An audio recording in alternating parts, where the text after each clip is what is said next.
Hey guys, welcome to Critical Hit. I thought to myself, sitting down here this morning, we've got the video game reviews. I've been doing some video essays as of late. Let's test the waters, see if people are also interested in the occasional news thing. I'm not going to hop on here every 24 hours and drop something, but if something seems relatively interesting, I'll maybe give a little chat about it. And if you don't already have enough talking heads about video game news, guess what? I have a head and it's talking about Fallout and Embracer Group. That's what we're talking about today.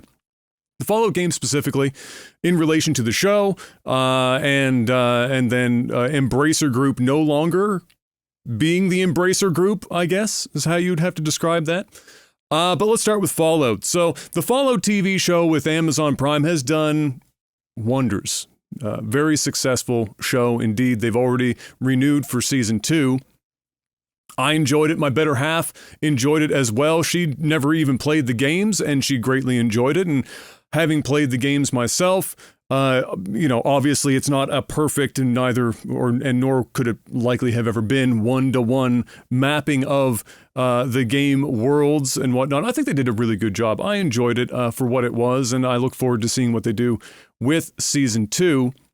But that being said, the show in all of its success has had a knock-on effect, kind of related, actually, this video to some degree to a very short, I don't even know if you call it an essay at that point, but a short video that I did earlier in the last week or so about the show. But huge numbers in all of the games because the TV show is doing so well. Pretty solid knock-on effect indeed.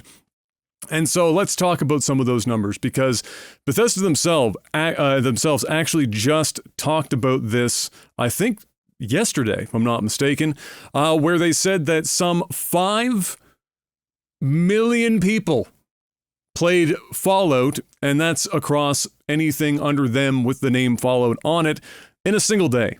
That's pretty impressive. And I believe out of that 5 million, 1 million of those were on Fallout 76, which kind of blew my mind.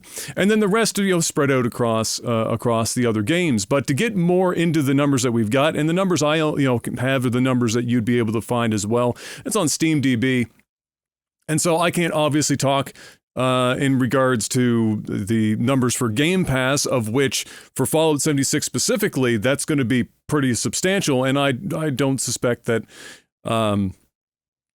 Fallout 4, for example, is doing any less well, I should say, on that platform either. So these are big numbers, but they're probably even bigger still, which is why they cited that 5 million.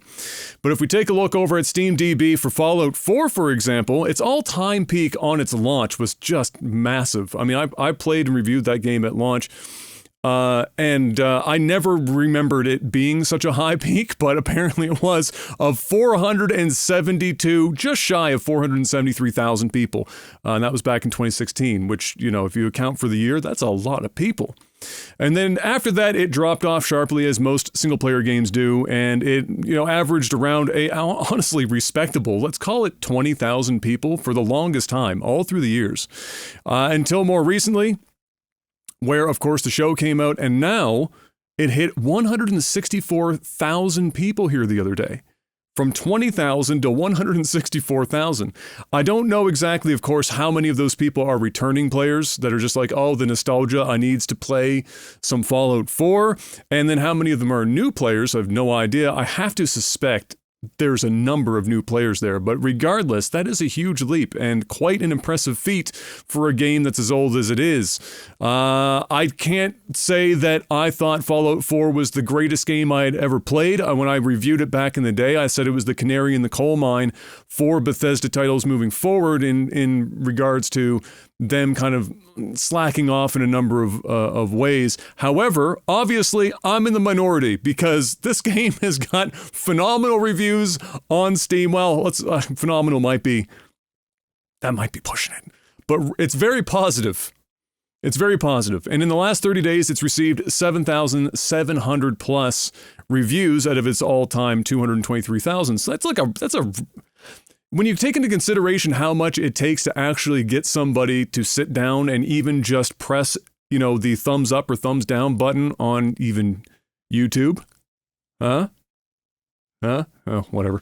It's kind of impressive that it's gotten that many reviews, which tells you just how many people obviously are playing it other than having seen it on the charts. But very positive, which matches its all-time review score as well. It floats around. It's actually a little higher than its all-time. It's 88% in the last 30 months. 30 days. 84 all-time. So, sentiment around Fallout 4 has gone up. That's crazy to me, but here we are, I guess, in 2024. Fallout 3 hasn't seen quite the massive return, but when you take into consideration its own peaks and valleys over the years, since it hit Steam back in, I think it was like 2010 or something along those lines, it actually set its new all-time peak record on Steam specifically anyway, at a little over, 11.5, call it 11,500 people, which is impressive given it was averaging 400 for years to around 900-ish in 2023. It's a bit of an increase, to say the least. And also kind of a similar idea where the recent reviews are matching the all-time. It's sitting around an 80% somewhere in that neck of the woods, which again is good and surprising because Fallout 3, if you've tried to play Fallout 3, I say recently, anytime in the last almost decade, you'll know that playing Fallout 3 on modern hardware, if you're not playing on a console that is kind of designed to do just that, it's not the greatest experience in the world. It does take a little bit of finessing on many people's systems, and so to have it even be remotely positive is kind of impressive to me.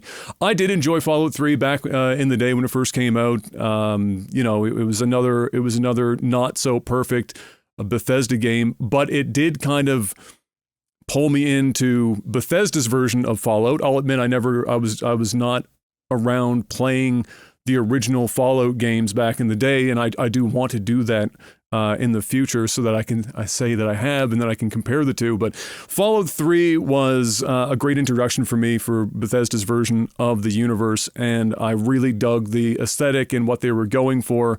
Some of that, of course, falling apart by the time we got 4, but nevertheless, I did enjoy Fallout 3, and it seems that more people than ever in a long time are doing the same. And then finally, my favorite, Fallout 76, God bless it. This has to be, it has to be the biggest anomaly in modern gaming that I'm aware of. I don't understand how it has maintained its player base. I can understand on Game Pass, where if you already have Game Pass, like it makes sense as to why you would, take the dive and maybe get involved. But this game has been actually churning out decent numbers for revenue for Bethesda. I don't get it. It was and continues to be, although to a lesser extent now, one of the most broken games ever released. Like, period. At least in the what year? Could you call this AAA? Was Bethesda even AAA at that time? I don't know. All that comes to mind is I almost wish that Alex Navarro, who did the infamous / famous GameSpot review of Big Rig's Over the Road Racing. Legendary video if you haven't seen it, by the way. I'm aging myself a bit. That's okay. Jeff Gerstmann was also called Dad this week by Dick Serto, which also shattered my soul. But I just almost wanted him to do it because I suspect the video would have been very similar. And if you haven't seen the also legendary video, The Fall of 76, you should definitely do yourself a favor and watch that video. I promise you will be entertained. But it is I think objectively one of the worst games released in the modern era, like period. I don't understand how anyone could see it otherwise. I understand how people could still derive enjoyment from it because they are massive fans of Fallout, and Fallout as an intellectual property has a lot of draw, just a substantial draw. And so I get it from that perspective. But for everyone else, there's got to be literally anything else. So to see how many people went back and or are trying out 76 for the first time blew my mind. All the power to you. I'm glad that you're, I guess, mostly enjoying it. If we check out the Fallout 76 page right now, it's sitting mostly positive overall with mostly positive reviews here in the last 30 days. It is a little bit below its all-time. Its all-time is 75%. Its 30 days is 71, 3,000 reviews out of the total of 54,000. That's a fair amount of what I would have to assume is new blood. And again, this doesn't even include what we saw or what we aren't seeing outright on Game Pass. And yeah, again, huge numbers. So all-time peak for Fallout 76 on Steam happened after the show. Originally, the all-time peak was 32,000, 33,000 players, and it hit, what was this? 73-ish thousand? I mean, that's crazy. From 14,000, and then the show comes out to just bam, 74,000. So a lot of people are enjoying Fallout across the board, regardless of what it is that they're actually playing, which game it is. And all the power to them, I suppose. I hope that everyone is having a good time with it, but I thought I would talk about that because 5 million people in a day across all the Fallout games, 1 million on Fallout 76 across all platforms, and all of these like kind of new all-time high player counts and stuff, just nutty. But it also, just like I mentioned in that other video that you could watch after this if you so choose, it also shows that when you have a property like Fallout, and in terms of video game property, and you do a proper job of converting it to film or TV, there are substantial gains to be made on the video game side, clearly. I think this proves that point pretty substantially.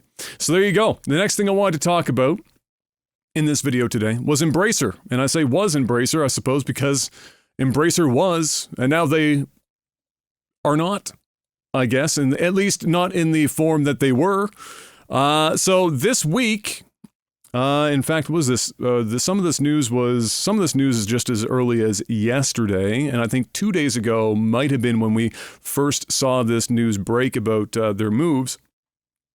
Embracer, if you've been keeping an ear to the ground in general, in more recent times, Embracer is, it's not unique to them, but like lots of people, or lots of companies in gaming, laying off a ton of people. Excuse me, the indigestion is real. Embracer. How dare you?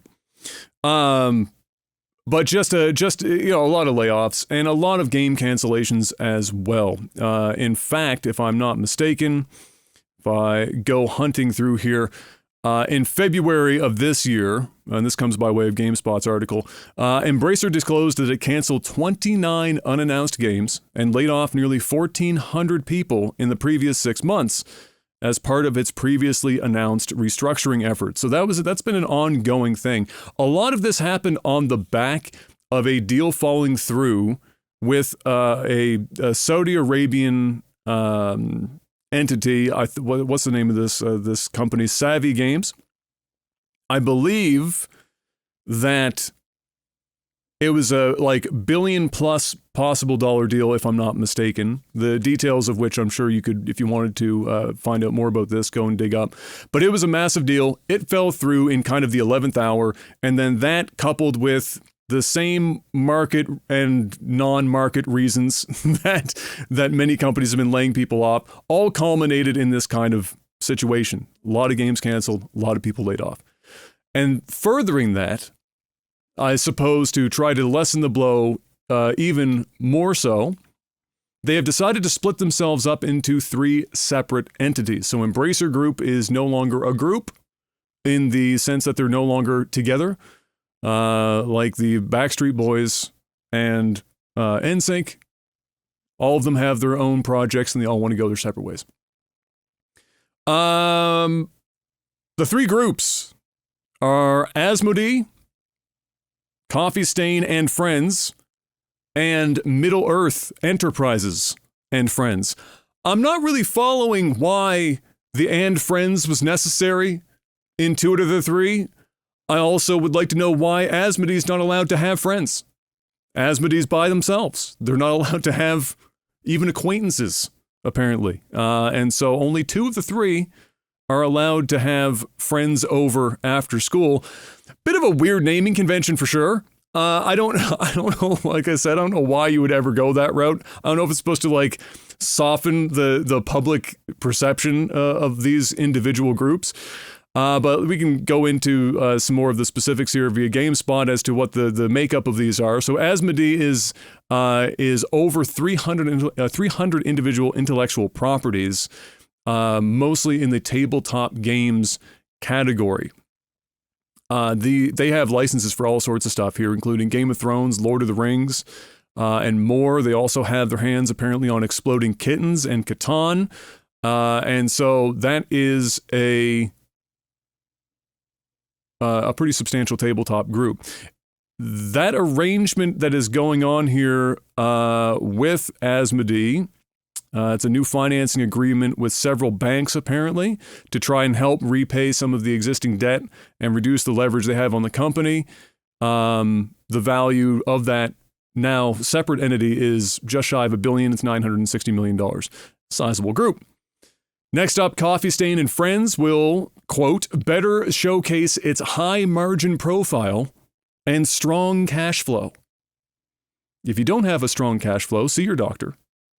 It affects many men, my age and older. This group is comprised of Coffee Stain, as the name would imply. It's the leader, and then everyone else is just along for the ride.